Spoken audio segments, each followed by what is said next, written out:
வணக்கம். திடீரென அவர் இந்த மாதிரி கிட்டத்தட்ட ஒரு 1972 இருந்து இப்போது வரை அவர் சட்டமன்ற உறுப்பினராக சத்தியமங்கலம் கோபிச்செட்டிப்பாளையத்தின் சட்டமன்ற உறுப்பினராக ஒரு 9 முறை பணியாற்றி இப்போது ராஜினாமா செய்திருக்கிறார். இந்த முடிவு பற்றி எப்படி பாக்குறீங்க பொங்கல் பண்ணியிருந்தா சார்?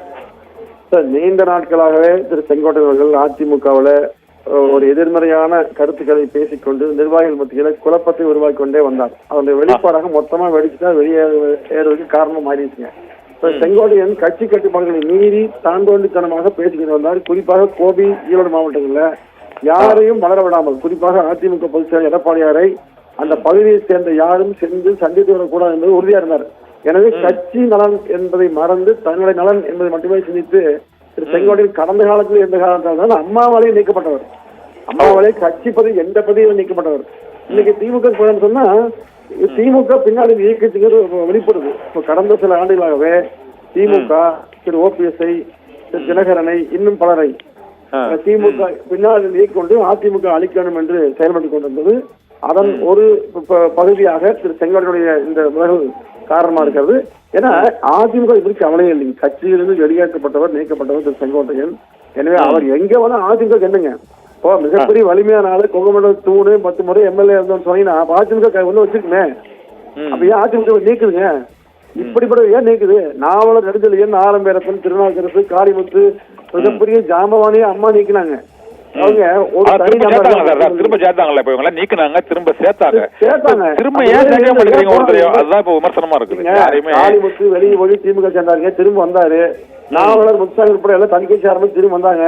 அது மாதிரிதான் இவங்க போயிட்டு திரும்பி வருவாங்க. பாருங்க, அங்க போய் போக்கிடம் அவமானப்படுவாங்க. அதிமுக கம்பீரமா மரியாதை இருக்கலாங்க.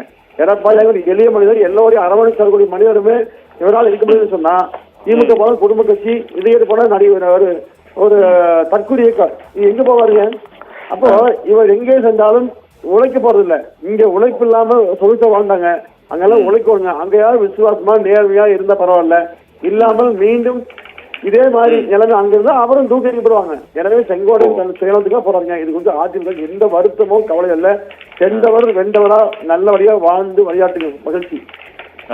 அதாவது இப்போ அதிமுக இருந்து அவர் தாவேக்காக்க போய் இடையிறதா சொல்றதுனால டிசம்பர், ஜனவரி, பிப்ரவரியில ஒரு கூட்டணி இணைப்பு மாற்றம் ஏற்பட்டால் செங்கோட்டையன் அங்கு இணைந்தால் இதனால் தாவேக்காட்சியும் அதிமுக கூட்டணி என்பது வந்து இனிமேல் இருக்காது என்ற ஒரு கருத்தும் இருக்கிறது. நீங்க எப்படி ஃபீல் பண்றீங்க?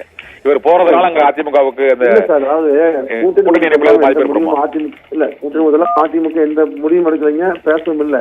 அதாவது திமுகவை வீழ்த்துகிற சக்திகள் ஒன்றிணைய வேண்டும் கருத்தின் அடிப்படையில் பேசப்பட்டு வருங்க. விஜய் வந்துதான் இங்க வந்து அதிமுக வெல்லணும் அவசியமே இல்லைங்க. இந்த மாதிரி பல நடிகர் சிவாஜி கணேசன்ல இருந்து கடைசியா சரத்குமார் வரைக்கும் எல்லாமே அதிமுக பார்த்ததுதான்.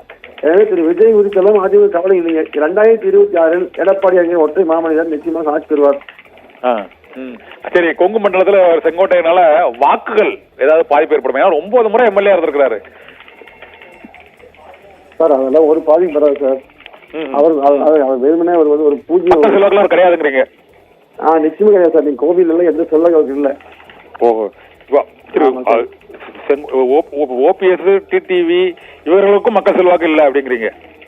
நிச்சயமா இல்லைங்க, நிச்சயமா இல்ல. அதாவது பெரிய அளவுல அதுக்கு வந்து பயன்பட அவசியம் இல்ல. இது வந்து ஒரு பிம்பம் கட்டமைக்கப்பட்டதுங்க, பெரிய செல்வாக்கு மாதிரி. அதெல்லாம் நீங்க கடந்த காலத்துல நீங்க நிறைய பேர் பார்த்துட்டோம். எல்லாம் வெளியே எல்லாம் வீணா போயிட்டாங்க. யாருமே இங்க ஆதரவு கிடையாது. கோவிலே இல்லைங்கும் போது மற்றவர்களுமே சொல்ல வேண்டியதே இல்லைங்க. ஓகே, நன்றி பொங்கல் பண்ணினா சார். நன்றி சார்.